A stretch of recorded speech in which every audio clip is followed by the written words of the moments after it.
Good morning everyone. तो कैसे हैं आप सब। आइए आज हम बात करते हैं मोटिवेशन पर। क्या होता है मोटिवेशन। मोटिवेशन एक ऐसी शक्ति है जो हमें किसी भी कार्य को स्वयं अपनी इच्छा से करने के लिए प्रेरित करती है।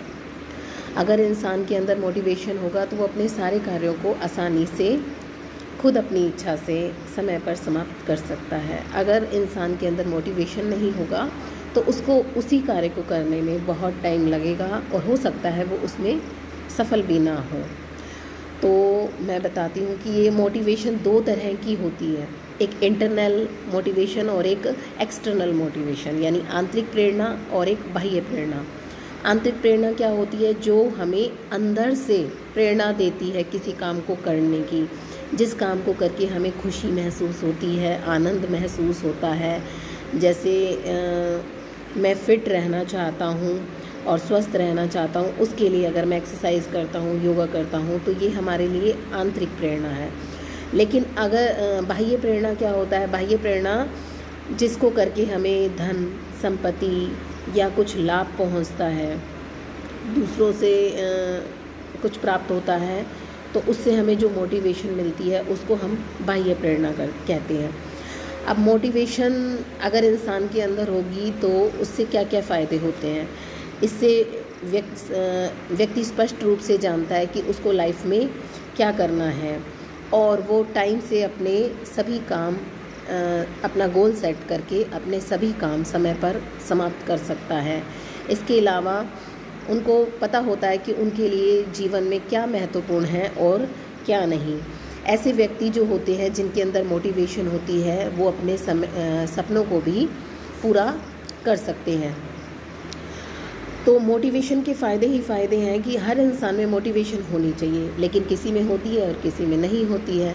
तो हम अपने अंदर मोटिवेशन को कैसे बिल्ड कर सकते हैं, कैसे बना सकते हैं, तो इसके लिए हम कुछ बातों का ध्यान रखेंगे। सबसे पहले हम अपने आप से ही प्रश्न करेंगे कि हमें क्या पसंद है और क्या हमें पसंद नहीं है।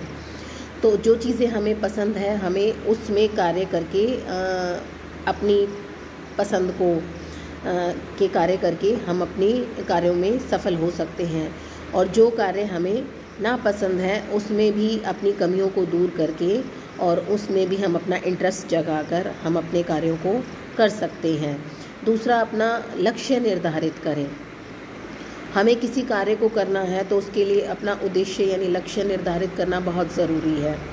कि जैसे कोई बच्चा पढ़ रहा है तो उसका लक्ष्य क्या है कि उसे उस परीक्षा में सफल होना है। तो परीक्षा में सफल होने के लिए उसका लक्ष्य निर्धारित जो उसने किया है उसके लिए उसे स्टडी करनी होगी, गोल निर्धारित करना होगा कि मुझे दिन में इतने घंटे पढ़ना है, तभी उसका ये लक्ष्य सफल हो पाएगा। और दूसरा, उसके लिए उसे योजना बनानी होगी कि दिन के कितने घंटे उसे पढ़ना है, किस सब्जेक्ट को कितना टाइम देना है। इन सब बातों का उसे ध्यान रखना होगा, योजना के अनुसार कार्य करना होगा, तभी वह अपने लक्ष्य में सफल हो सकता है। और अगला जो पॉइंट बनता है इसमें कि चाहे कितना भी मुश्किल समय आए, हमें अपने लक्ष्य को कभी भी नहीं छोड़ना चाहिए, तभी हम अपने लक्ष्यों में सफल हो सकते हैं, अपने उद्देश्यों में सफल हो सकते हैं। कभी प्रॉब्लम्स आती है, जैसे पढ़ाई के लिए बच्चा परीक्षा के लिए पढ़ाई कर रहा है, लेकिन कभी सिचुएशन वो बीमार हो जाता है या कुछ सिचुएशन ऐसी आती है वो बिज़ी हो जाता है, टाइम नहीं मिल पाता, तो वो पढ़ाई को टाइम ना दे पाने की वजह से परीक्षा की तैयारी नहीं कर पाता। लेकिन हमें बुरे समय में भी अपने लक्ष्य पर केंद्रित रहना चाहिए। अगर हम पूरा टाइम नहीं दे पाए तो थोड़ा टाइम निकालें, लेकिन अपने कार्य को करना ना छोड़ें। और इसके अलावा भी हम मोटिवेशन के लिए एक अच्छे प्रसिद्ध और जीवन में सफल व्यक्तियों की स्टोरी के बारे में या उनकी कहानियों के बारे में पढ़ सकते हैं, उनके जीवन चरित्र के बारे में पढ़ सकते हैं। इससे भी बच्चों में मोटिवेशन आता है और जिसको सुनकर बच्चों को लगता है कि वो लाइफ में अगर ऐसा कर सकते हैं तो हम क्यों नहीं कर सकते। इससे बच्चों के अंदर मोटिवेशन आता है और वो अपने कार्य को आसानी से कर सकते हैं। तो इन सब उपायों को अपनाकर हम भी अपने अंदर मोटिवेशन की भावना पैदा कर सकते हैं। तो आपको ये वीडियो कैसी लगी? अगर अच्छी लगी हो तो इसे लाइक, शेयर एंड सब्सक्राइब ज़रूर करें। Thank you so much.